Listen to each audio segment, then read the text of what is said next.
Welcome to this week's Acca's Sky Bet Championship playoff final preview, where Leeds will meet Southampton at Wembley on Sunday. I'm Tom, joined by Joe and Jimmy as ever, and we're also happy to welcome back EFL expert Gab Sutton as we look ahead to all aspects of the game. Please, if you haven't already, subscribe to our YouTube channel to make sure that you never miss an episode, I should say, and remember to keep it fun. Never bet more, you can afford. This podcast is 18 plus. Please gamble responsibly. So usually then, we have this week's Acca, naturally, where we pick out multiple games per weekend, per Saturday. We can't do this. It's a one-off special of one game. So I think probably the best way to approach this is let's go back to our usual format. Let's look at kind of a build-a-bet that we can put together for this game. Are we all on board with this? Are we all happy? Absolutely. Yeah, I want to know first up, though, Tom, that we're recording this on a Monday. Just to give people a bit of context, and it is 3:32 p.m. on the dot. 6 days out. As a Leeds United supporter, how are you feeling? 6 days to go until the richest game in football. Well, yeah, it's richest game, but I'm not seeing any of it. So yeah, very, very, very calm. Why very, very calm. The money? I'm not getting the 100. You're not seeing any of the money? No. I don't get any of the 100 million quid. It's not distributed amongst everyone. Like, it's kind of, you like have to go to a wedding. I've had that before, actually. I missed Barnsley's last, not last one, the one where we lost to Wednesday. I was there and it was brutal. But the one that we won against Millwall, I missed the League One playoff final because I had to go to a wedding. Oh, ouch! Yeah, so that was brutal. On the topic of the money, before we do get into the game, we'll talk about it. Well done, and it's a huge result for the Premier League. This because Leeds meeting Southampton means that parachute payment that is due doesn't get paid, and that gets redistributed back into the top 20 clubs in English top flight. So thank God for that. I was really worried about their financial state. So that's the good news of this one. Sarcasm. Well done, Jim Rod. Yes. As you kind of said there, it is Leeds. They are taking on Southampton. Before we kind of get into the who will win and that sort of things, Jim Rod, I know you did the preview on site, but this is kind of the final we expected, right? Not me. The two best of the four that were there, two teams that were really involved in the automatic promotion race until late on. The two teams have, unsurprisingly, met in the final. Yeesh. I remember a few weeks ago in the office, actually, you booking off Sunday just in case, fully thinking that Leeds would go up automatically, but as a precaution, taking the playoff final off work. But I don't know why you've come to me for the final we expected, because I tipped Norwich and West Brom to meet in the final.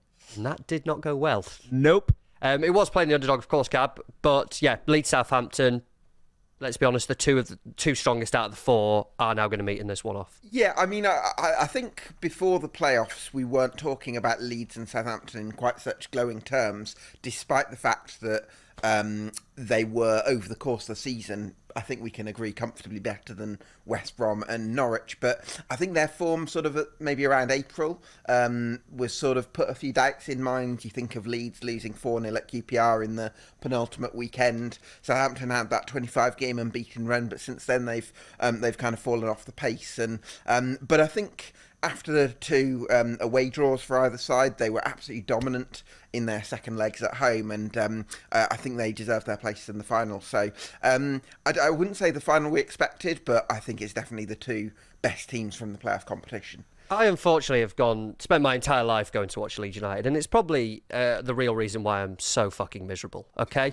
I've been to Ellerwood hundreds of times, and Thursday, the win against Norwich was comfortably well up there. I don't know in terms of numbers or, where would you rank it fully, but it was well up there in terms of the atmosphere, the whole feel around the place, that everyone was bouncing. Typically, Leeds don't turn up when that happens, but they did. Better than Stoke at home in Bielsa's first game. That's a good point, though. Yeah, I don't know, though. Stoke at home, there was a weird I remember the first feeling of the Stoke at home was looking at the teams, and Leeds' bench on paper looked a lot better than the starting 11. So that was like a nice surprise. Okay, yeah. It was like, oh my God, this team's brilliant. Whereas the expectation going into the Norwich second leg was, right, come on now, this is the time to do it. And usually when that happens, Leeds teams crumble under the pressure. so many fall times they apart haven't. as As football's national anthem goes, Leeds fall apart. But they didn't in this case, and then they're surely going to be going into this Sunday final full of confidence on the back of that. And one final word, no pitch invasion. Well done, Leeds fans. Let's stop the stupid trend of invading pitches after semi-finals because you've won nothing. Do you know what it is, though? I agree with you, but you can't invade the pitch. Take that. What? So every single year, let's say 6 sets of fans, we're going off the point a bit, 6 sets of fans always roughly invade the pitch. 3 of those will be miserable at the end of it for nothing. You can't do it at Wembley, though. That's kind of the thing. Oh, Millwall fans can. Why not? but Millwall fans are kind of like a special case, I guess. Yeah, Dom, our producer, very, very happy to be reminded of that game, by the way, the Millwall one on there. Back to the original point, though, I think it was saying that Leeds should be full of confidence, and we'll talk about Southampton shortly, but after that semi-final, you could tell the belief's a bit back in terms of that they played to their full potential. I was waiting for the but from Tom there. I was thinking he's got all this positivity and he's going to say, but there's no but. No, they've turned up on a big occasion and put in a performance like that where they could have easily scored more than the 4 that they did. Who's winning the final then? Well, we'll get to that shortly. I just wanted thoughts on Leeds going into it and then Southampton as well. Similar positions, both teams. Got nothing to add to what you lads have all said. I think they go into it very similar positions. I think Leeds win the final. I'm going to cut to the chase here because I think Leeds, I look at Leeds and I think that they're able to cut teams open in those transitional moments. Crescencio Somerville's been the best player in the Championship for me this season with his ball carrying ability. I think he's been huge for Leeds. Willie Nonto's come to the fore towards the back end of the season as well. I think he could cut Southampton open. That cross in the semi-final was outrageous, by the way. Absolutely outrageous. Absolutely. And do you know what? I think the way Southampton play with inverting their full-backs, if that is they go for a back 4, which Carl Walker-Peters is brilliant at, by the way, but it can leave gaps at the back, and I've never really been convinced by Southampton defensively all season. Whereas I think Leeds, I don't think they're brimming with creativity in their midfield, but if you give them some transitional moments, I think that's where they take advantage. I think the really interesting point that Gab hit upon there was, and we were talking about it last week, was did Russell Martin switch to wing-backs in that final game of the season almost to see if Farker would second-guess it if they met in the playoffs? Is he actually going to use that? Because he used it in the first leg against West Brom to try and shut the game down. It meant Walker-Peters wasn't in the game as much, switched back for the second leg, and they're a completely different side. And for me, that is going to be the fundamental way this match is won. Not just how they line up, because really, like, systems is one thing, but whoever gets a grip of the game through the middle of the pitch. So if Southampton, whether they line up with wing-backs or whether they play 4-3-3, if they get control of the match, I think they could suffocate Leeds. I don't see Leeds suffocating Southampton in the way they ran all over Norwich. So for me, I'm probably going for Southampton just because 2-1 versus 6-4, beating them twice this season. I think it's a real coin toss of a game, and I would go for Southampton. Jim Rod, give us your thoughts on this. Going to my head, I'm going against Joe with Gab.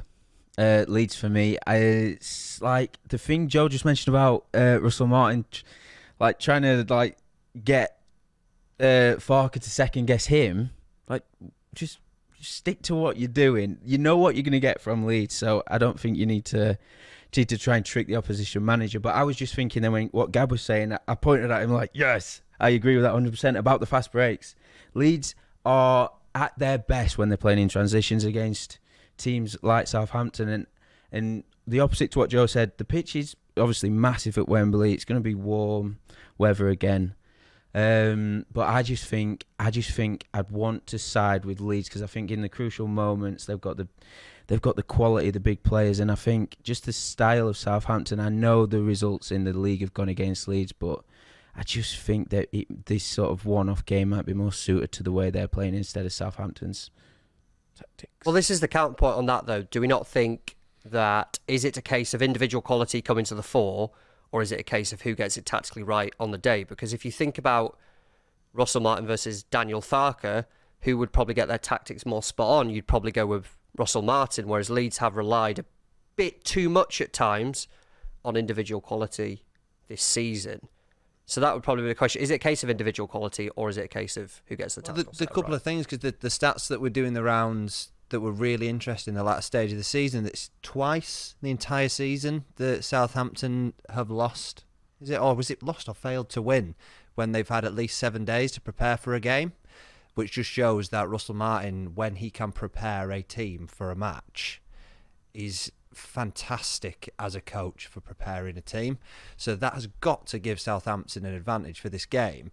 And this whole conversation we're having now about Southampton being cut open in the transitional phases of the match is exactly the same conversation that we had before Leeds went to Southampton, when it looked like Russell Martin was under so much pressure. They lost that game. He's getting the boot, and they tore them to pieces. Leeds never got going, and then they scraped their way back in the second half, didn't they? 3-1, I think it finished. Yeah. Feels like a really, really similar game. Southampton get on top of it. Yeah, if they don't, then I would back Leeds, but I just feel like they've got a better chance of controlling the match. Yeah, I can see where Joe's coming from here, but I think Southampton have always, even during their unbeaten run, I would say Southampton have always had glaring defensive issues where a team can cut them open at a particular moment and create a clear-cut chance. I don't think it's hard to create a clear-cut chance against this Southampton side, because I don't think that they're very rigorous on some of those defensive details. Whereas I think Leeds, their biggest weakness, in my opinion, is the lack of creativity from deep.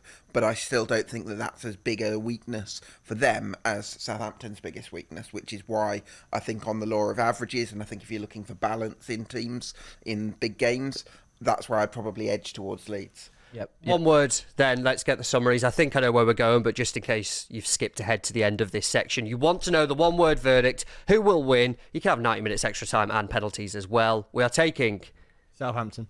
Leeds. Just to make it easier, I'll go with Leeds as well. So then we're not stuck on a weird balance of, 2 and 2.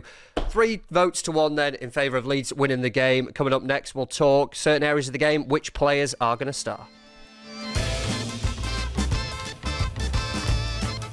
The verdict is then Leeds for success, although we've heard a very strong case for Southampton, and let's be honest, it's a game that, let's flip a coin and go for it that way. Players who can start in this game, we've mentioned, particularly Gab was talking about a few there.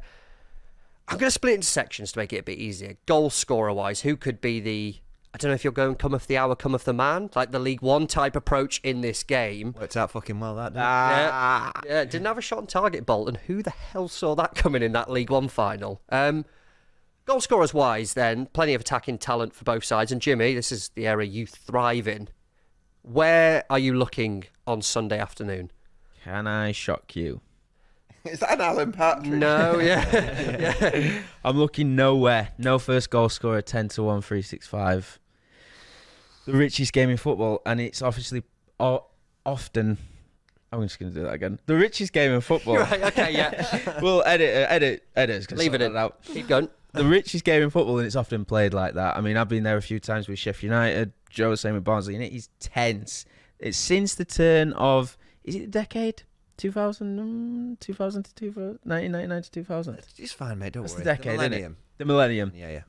More work for the editors. Since the turn of the millennium, 23 games, 16 have gone unders, 13 under 1 goal, and there's been 4-0 draws, so 17% have ended goalless. And recently, especially, it's just littered with 0-0, 1-0, 0-0, 1-0. Does anyone 1-0, remember 1-0? on that note Reading against Huddersfield in 2017? Yes, I was very early days into my previous job covering Huddersfield Town, and good Lord, what an awful final that was.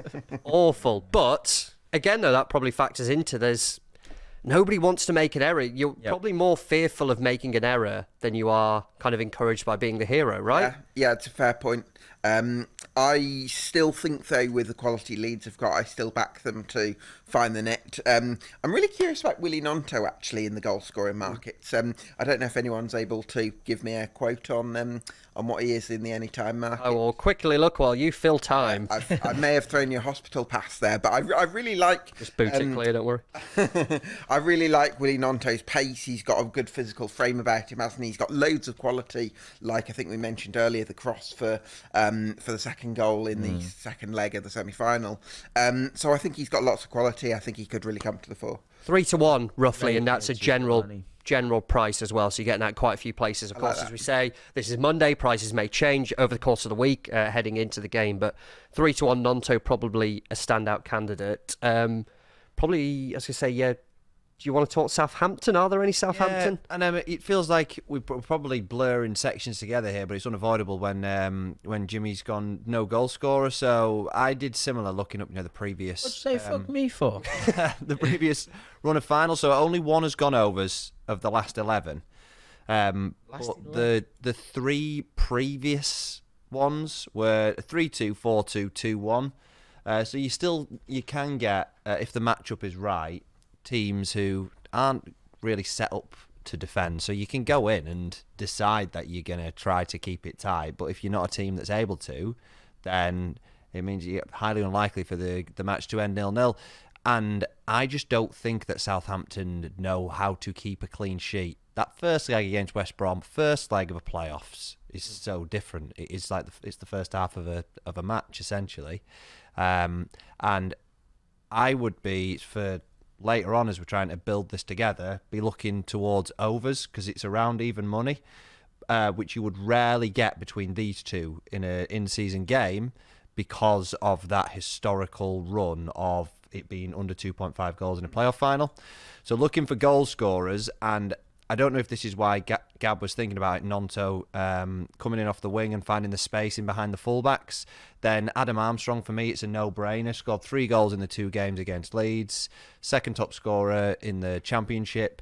And Leeds been playing Archie Gray in that right-back position. Yeah. He's going to leave that space. Armstrong loves just peeling out to the left-hand side into that. Just think it's set up for him to be highly likely to be their most credible goal threat. So I think it's an uncomplicated selection that he is the most likely player to score for Southampton. And he's up towards like 9-4, I think, 2-1 with most firms. So I'd have that straight in there. He's the shortest price of pretty much all the outfield players as well, Armstrong, in this game. So you're looking at 9-4. I'm surprised Crysencio Somerville hasn't been mentioned in the goal scorer market. Is this not a name that immediately jumps out? We're talking Saving it for you. 14-5, 5-2. 20 goals I think he's hit after his goal against Norwich in the second leg, but crucially he will be taking Leeds' penalties. As long as Joel Pirou hasn't been playing a certain amount of time, Pirou is the penalty taker, I think, but Farke has made the point before when they had a disagreement. What was that game? Hull. Yeah, when he took it off him. Yeah, so Pirou had it, but he'd just come on. Somerville went, give me that, I'll take this. And then it emerged afterwards that Farke was kind of saying, I don't like players who have just come on, who have barely touched the ball, to then be taking a penalty. So obviously if Pirou's starting, maybe you lose penalty duties on that. But Somerville, as Gab said, probably the best player in the division so far. Big game player, you'd hope. Another opportunity to really put himself on a big stage. And talk about wingers cutting inside, I don't think there's anyone better really in the EFL who can do it. And the amount of defenders and fullbacks I've watched who try and show him, go on. Like, just don't let him get around you. No, don't let him get cut inside, because he just doesn't like using his left foot whatsoever. So Somerville would be a name for me there. If we were to pick one, do you think we could universally agree on one here in terms of goal scorer? That if we wanted to create that one multiple for our game, Yeah. I get what who do you think would jump out here? This is going to be quite difficult. Can I throw a little curveball in here that you'll have seen on my screen that was flipping between I hadn't actually. Goal scorers and assists? And the other reason why I really like Adam Armstrong is if you're trying to build a multiple, 13 assists this year, so one of the most productive players in the division, that having him to provide a goal or assist, it's difficult when you're building it on a Monday, but if we're looking to build this in a similar way to how we'd be looking to build an It's Acca, Armstrong. then he's highly reliable to be involved in the goal, whereas Leeds, like we've alluded to, they've got so many creative players. I think Southampton are probably forced to try to play most things through Adam Armstrong if you can get odds against for a goal or an 6 to 5 assist to score assist at the time of recording. So what is he versus Somerville? It'd be one or the other for me. Somerville's shorter, 11-10. Adam Armstrong 6-5 again. So even though Armstrong's the shortest one, you can get a decent price to score assist. If we're going Southampton side of things, that's potentially a good point to settle on. Yeah, I do like Adam Armstrong, to be fair, because he's such an incisive shooter as well, isn't he? That goal in the second leg really impressed me. So I could get on board with Armstrong. Jim Rod, I know you want to know goal scorer, but if you were forced not gun to the head. If you're forced to My pick head. one, Adam Armstrong, I think they're the reasons we've said at 6-5 currently. Good price as well on him to have some sort of goal involvement. Going to my head, Tom, as you put it, I'd probably go Casper, no first goal scorer. But with the majority of games going under 1.5 in recent history, would you not be tempted to dip into the first goal scorer market? Potentially. There's no one having that there's going to be basically no goals in this game. I mean, it could easily happen. It's occasion, isn't it? But then, frankly, the two games that we've seen have been quite open chances in that last game, which I'm sceptical to use the last game of the season because both teams didn't play in the usual way because they were kind of half thinking, what if we play them in the playoff final type thing? But it was 3-1 at St Mary's, 2-1 at Ellen Road as well. So The bet's dead though as well, isn't it? So do you know if you put a first goal scorer in there and then your bet's dead. It could be dead after 20 seconds. Where's the fun in that? Adam Armstrong to score assist, I think, is the popular consensus on this one. I suppose the only question is if we're making a bet builder where we're combining it with, say, we voted for Leeds to be our bet, then are we sort of contradicting our bet? Because if Leeds win by keeping a clean sheet, then the bet builder I can't. tell you what we could do. We could explore other options, who catches the eye, and then we can decide if we want to have the result in it or not. I was thinking maybe go with Somerville, I actually, think Somerville. in the anytime market.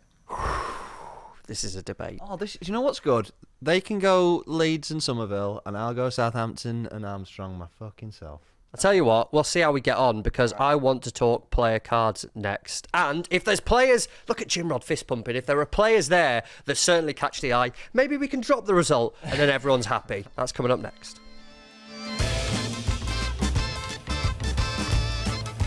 Split decision then, like a major fight at the weekend, but we're not going to get into reasons as to why. Leeds, Southampton, Adam Armstrong, Crescencio, Somerville. You could kind of create your own multiple depending on how you think the game's going to go if you're a Southampton or Leeds persuasion on this one. We will kind of look on the main stats and stuff like that as well that could come into this game, but cards. And Jim Rod, you fist pumped as soon as I said the word cards. So it feels right that you open this section. Who could we be looking at in this game to catch the referee's attention?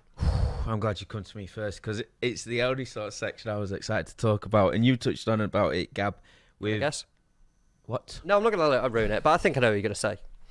Well, it's not rocket science. Leeds have got Crescencio, Somerville, Jorginho Rutter, and Little Willie Nonto, and they've drawn an average of just under. Little Willie, bit harsh that, mate. Little Willie operating on the wing. They've got just under 6 fouls a game. McLean was booked in the dying seconds of the second leg against Norwich. Lucky bastard, by the way, on that one. Tipped him up in the preview, and McLean's just got, we're 4-0 down, we're going to boot someone. So it's a winner's a winner, but carry on. And then last game of the season, or it might have been the other game actually, Smallbone and Charles were booked. So simple thing is you've got 3 players. Rutter, he might be playing as he won't be playing as a false nine. He'll be playing in the 10, won't he? So you've got 3 players operating in the half spaces, transitions, off the back of the midfield, basically. So take your pick.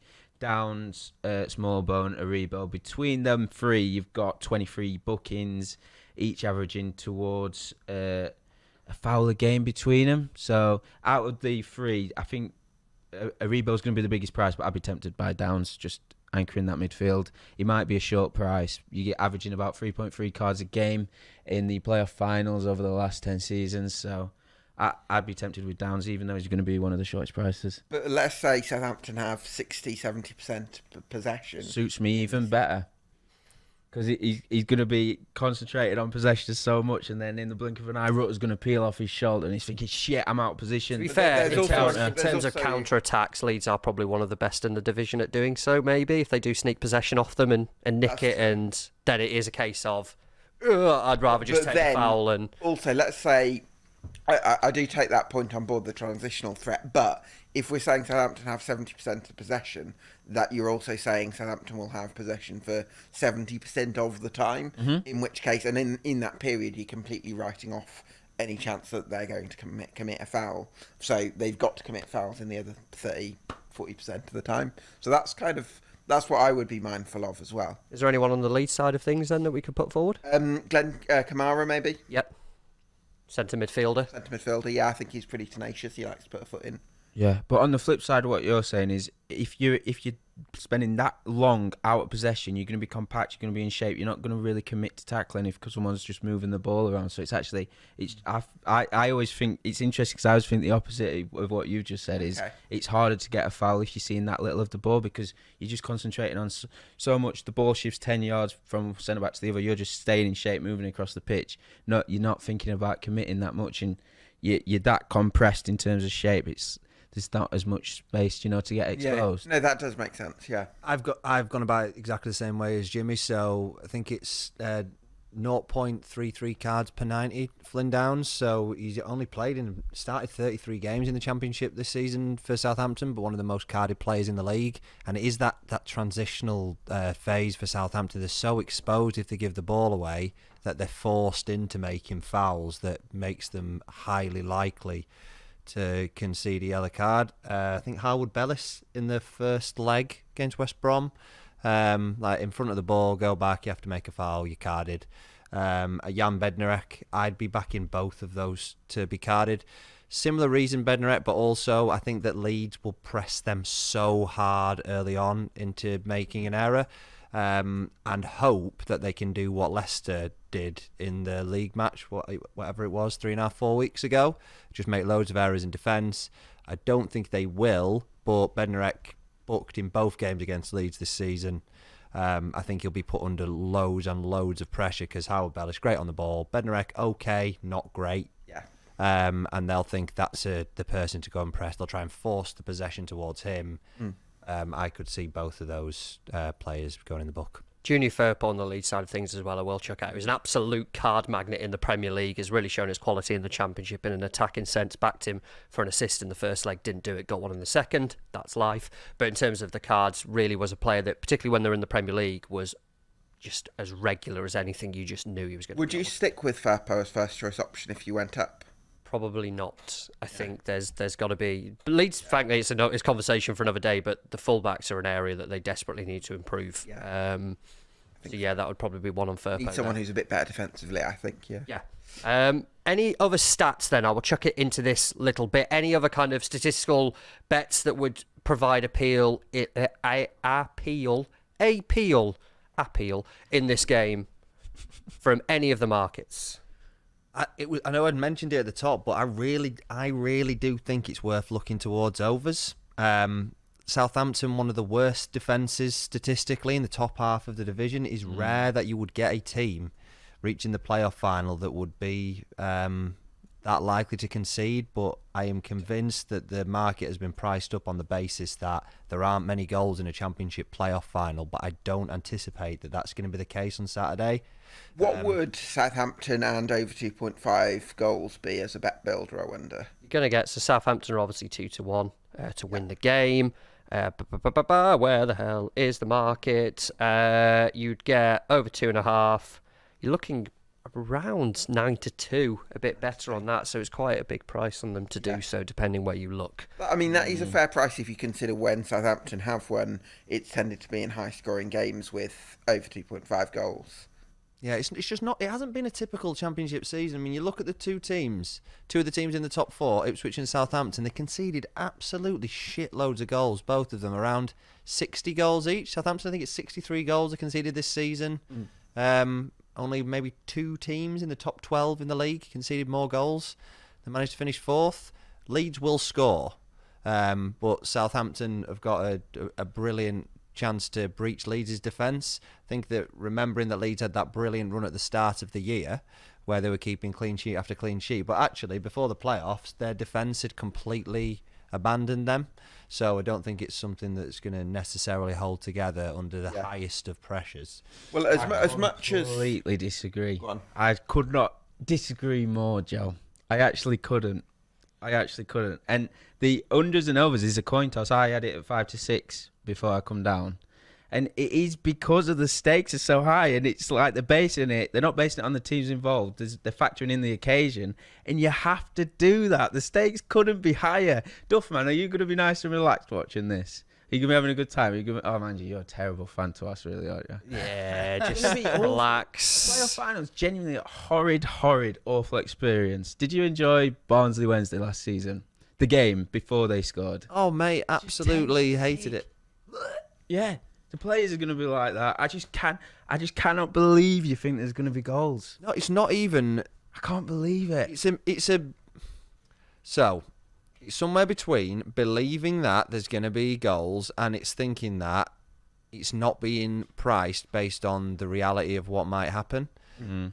I think that it's being priced on what would happen. Say, if it wasn't Southampton and Leeds, if it was West Brom against Norwich, I think they'd be pricing it exactly the same. And I think that it's highly likely that there's going to be 3 goals. Do you know what, as well? I get where Jimmy's coming from, but I also think that it's a really big thing in football to get players to just focus on what's in front of them. So, yes, the psychological aspect might come into it, but players, sometimes when they cross the white line, are just going to be focused on what's my game plan, what's right in front of me, almost be able to sort of tune it out. So, I agree with Jimmy that you have to adjust the pricing a little bit for the occasion, but you also have to factor in the situational aspects of the teams as well. So I actually could be sold on the 9-2 for Southampton and both teams to score, and over 2.5 goals, because as much as I probably would side with Leeds, I can see there could be value in Joe's shout. Let's round off, because we've said a lot. You're the judge, mate. Leeds 5-3. Let's move on. It's easier, I think, to round off if we just give our one favourite selection for the game. So if you just go, you've said too much, these two have gone on about over 2.5 goals for far too long, just tell me one thing that you all will be backing in this game, what would that one selection be? Joe, you can go first. Both teams to score. BTTS after all this. Beat it 1-1 draw in 90 minutes, and everyone's a loser after all this. BTTS? Armstrong goal or assist. Armstrong goal or assist. Gab? I'm going to go with Crescencio Somerville to score any time. Jimrod? If you would have asked me at the start of the show, it would have been Downs to be booked, but I'm so riled by Joe saying there's going to be overs. I'm going to go. I'm going to go under 1.5 goals. You're fucking putting that in a bet builder. No. My individual selection. Oh my God. How are we putting that in something to get behind? I'm going to sit down, my individual get selection. the beers out and cheer on there to be 1 goal or fewer. No, I'm not. I don't enjoy betting. I'm not going to enjoy cheering this on. I'm going to have a horrible time, but end of the day, I'll end up delighted when it finishes 1-0. He was about to say I'll be counting my money, but yeah, thinking, can I say that? I'll go with Crescencio Somerville anytime, actually, as well. You know, I'm in full agreement on this. I don't know, actually. We were hoping to build some kind of bet builder. Maybe we'll have to go away and consider it, and you'll have to check the site on Friday, because there is too much disagreement here, and we will be here forever if we try and get on the same page. Did you just want a selection then and we combine them for the bet builder? Yeah, kind of, but we can't agree on anything. Do it again, because we can do that again and I'll do that. Jimrod, okay. Yeah. What would be your one selection for a multiple in this game? Oh, I'm so underprepared for this. If we were all combining a multiple that we can all cheer on, have a good time, I'd go Flynn Downs card. Nice. Gab, say yours again then. Crescencio Somerville to score any time. Joe, please give us a selection for the bet builder. Over 2.5 Over goals. 2.5 goals on that one. And I wanted Somerville to go as well. I'm going for Junior Firpo to be carded, because I did say the card magnet. I think there, you got over 2.5 goals to Jimmy's delight. You've got Crescencio Somerville to get one of those goals. You've got Flynn Downs to be carded. You've got Junior Firpo to be carded. That is a nice bet builder. Build a bet for the big occasion. Got there. You got there eventually. Finally. So much agreement as well. If you are having a bet, remember to keep it fun. Never bet more than you can afford. Please gamble responsibly. If you haven't already, please make sure you are subscribing to our YouTube channel so you never miss an episode. And if you want to get involved in our multiple, it could well change by the time Friday 12 o'clock comes around, because let's be honest, these two are never really going to agree. Head to sportinglife.com/football and you can see it there. We will be back, I think, in Euros mode next. Not next Monday. It could well be, yes. We will have our Euros outright preview touching everything Euro 2024. I think that is next up, so we will see you then.